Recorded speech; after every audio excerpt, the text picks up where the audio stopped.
আসসালামু আলাইকুম। আমার সম্মানিত মুসলমান এবং ভাই এবং বোনেরা, আমরা জানি মিথ্যা কথা বলা হারাম, নাজায়েজ।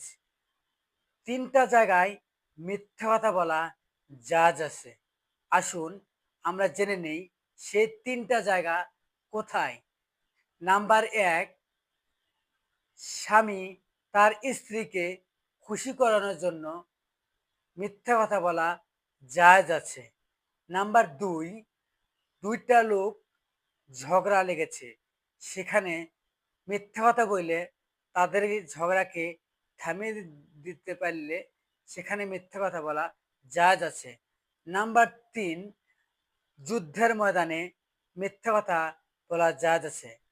এ বিষয়ে পুরোটা আলোচনা বিস্তারিত সামনের ভিডিওতে বলবো। সে পর্যন্ত আপনারা ভালো থাকুন। ধন্যবাদ।